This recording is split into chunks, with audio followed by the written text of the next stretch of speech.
कपड़े धोने वाली बहू। बहू को पहले से ही कपड़े धोने का बहुत शौक था। कभी नाली के लुंगी नहीं नीचे दिख तो रही कभी है। तालाब के नीचे। विभा की अम्मा कहाँ रखी है लुंगी? अरे वो तो विभा ने परसों ही धोकर रखी थी आपकी अलमारी में, देखो वहीं होगी। वो ना मैंने आज धो दी, मुझे लगा कि गंदी हो गई होगी। अरे कैसे गंदी हो गई थी, उसे तो मैंने पहना भी नहीं। हे भगवान, इस लड़की के कपड़े धोने की आदत से परेशान हो गया हूँ मैं। जितना तो घर में राशन नहीं आता उससे कहीं ज्यादा डिटर्जेंट पाउडर का खर्चा है। इसकी शादी करवा दो, शादी।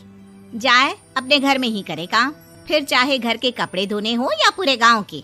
हाँ ठीक बोल रही हो, देखता हूँ मैं कोई लड़का। वो दिन भी आ जाता है जब विभा को देखने लड़के वाले आ जाते हैं। लड़की मुझे अच्छी लगी।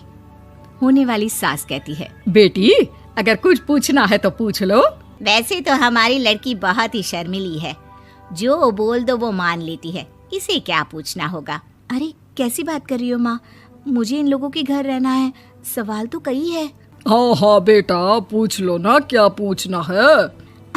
आप लोगों के घर कपड़े कौन धोता है? सास का मुंह बन जाता है।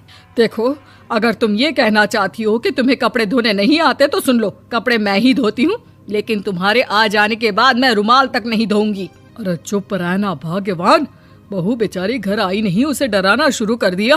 वो क्या है ना बिटिया, अभी तक तो ये कल्लू की माँ ही धोती थी, लेकिन अब तुम्हारे पापा तो दहेज में वॉशिंग मशीन देंगे ही। तभी विभा की माँ बोल पड़ती है, सवाल भी पूछा तो क्या। वैसे भाई साहब, मशीन की तो फिर भी कपड़े धोने की कैपेसिटी होती है। मतलब जो बिटिया दे रहे हैं ना विभा, इसे कपड़े धोने का बहुत शौक है। ये आप लोगों के क्या, आस पड़ोस गांव मोहल्ले सबके कपड़े धो दे और उफ तक ना करे। बाहर देखा नहीं आपने कितने कपड़े सूख रहे हैं, सब हमारी बिटिया ने ही तो धोए हैं। बस भी करो ना माँ, शर्म आ रही इतनी तारीफ सुनकर। और तो और एक दाग निकाल कर दिखाओ तो मान जाओ। हाँ अच्छा माफ करना बेटा, मैंने गलत समझा, हमें तो रिश्ता बहुत पसंद है। और ऐसे जुड़ जाता है रिश्ता कपड़े धोने का शौक रखने वाली विभा का। उसकी शादी हो जाती है कोयला फैक्ट्री में काम करने वाले कल्लू के साथ। शादी के बाद अचानक विभा चिल्लाती हुई सास के पास आती है। सासू माँ, अरे सासू माँ कहाँ है आप? ये तो धोखा है, धोखा दिया आप लोगों ने मुझे। इसे ससुर के चक्कर के बारे में पता चल गया। अरे तो उसमें तुझे क्यों धोखा मिला है? अरे नल में पानी नहीं आता, कपड़े कैसे कब धुलेंगे? अच्छा तू पानी नहीं आ रहा उसकी बात कर रही है। तो आपने क्या सोचा? कुछ नहीं।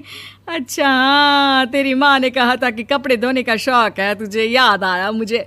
शौक बोलकर कपड़े धोने वाले मेरे जुनून को कम ना आके सासू माँ, कपड़ा धोना मेरा गुरूर है।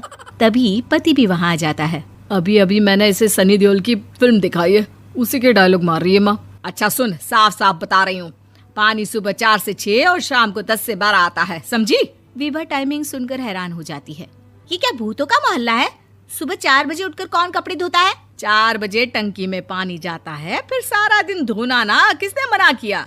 अरे कैसी बात कर रही हैं? 200 लीटर की टंकी में कितने कपड़े धो लूंगी मैं, सुबह ही उठ जाऊंगी मैं। अब क्या था, विभा सुबह 4 से लेकर रात के 12 बजे तक कपड़े ही धोती रहती। एक रोज सास पड़ोस से निकलकर कहीं जा रही होती है कि साथ वाली कहती है, हाँ कल्लू की माँ, जरा ये बताओ कि 2 साड़ी है, 2 ब्लाउज और एक पेटीकोट और एक नाड़े वाला लंबा कच्छा। हाँ तो? अरे तो क्या, कितना लोगी धुलाई ये बताओ। धोबन दिख रहे हैं हम क्या? हमारे पति सरकारी नौकरी से अभी रिटायर हुए हैं और बेटा सुपरवाइजर है कोयला फैक्ट्री में। धोबन समझ रखा है हमें? हाय रे कल्लू की अम्मा, माफ कर दो, वो तो मोहल्ले में यही सब बता रहे थे कि तुमने बहू को कपड़ा धुलवाने के काम में लगा दिया है। सास को पड़ोसन की बात सुनकर गुस्सा आ जाता है। वो घर पहुंचती है जहां घर के बाहर ही इतने सारे कपड़े सूख रहे होते हैं जितने कि किसी धोबन के घर पर। अरे ओ कल्लू की दुल्हन, बाहर निकल। माँ जी यहीं आ जाओ, बाथरूम में चादर धो रहे हैं हम। अरे अभी हम धोते हैं, तुमको बाहर निकलो। ये आस पड़ोस वाले बोल रहे हैं कि हम बहू से कपड़े धुलवा कर उसे कपड़ा धोने वाली बना दिए हैं। अरे छोड़ो ना माँ जी, किन लोगों की बातों में आती हो? आस पास के लोगों का तो काम ही होता है कि वो किसी तरह सास बहू को लड़ा दे। बहू सारे घर के कपड़े धोती है, ये क्या कम है? बोलिए। सास को भी लग जाता है कि वो बहू का ये सनकीपन नहीं छुड़वा सकती, इससे अच्छा है कि खुद ही चुप हो जाए। एक रोज सास और बहू मंदिर जाते हैं, जहाँ सास की साड़ी वहाँ खड़ी भीख मांगने वाली से मिलती है। माँ जी क्या बात है, आपकी साड़ी उस भिखारन से कितनी मिल रही है ना? हाँ देखो तो दोनों की साड़ी मिल रही है। क्या बात है कल्लू की अम्मा, तुम खुद को तो अफसर की बीवी बताती हो और ऐसी सिंपल सी प्लेन साड़ी पहनकर घूमती हो। सिंपल और प्लेन नहीं है ये साड़ी। तो क्या सोने के धागे से फूल बने हैं? कुछ भी सासू माँ, कुछ भी। हाँ, बने थे इस साड़ी में सोने के धागे से फूल। मेरे पति लेकर आए थे मद्रास से स्पेशली मेरे लिए 10,000 की। ताहे भाई साहब इस भिखारन के लिए भी सेम टू सेम साड़ी लेकर आए होंगे 10,000 की। सास उस वक्त तो कुछ नहीं कहती, लेकिन बहू के साथ घर आती है और अलमारी से एल्बम निकाल कर लाती है। ये साड़ी देख रही है, ये वही साड़ी है जिसे मैंने अभी पहना था। इस साड़ी में ये जो चमकदार फूल दिख रहे हैं ना, ये सोने के धागों से काढ़े गए हैं।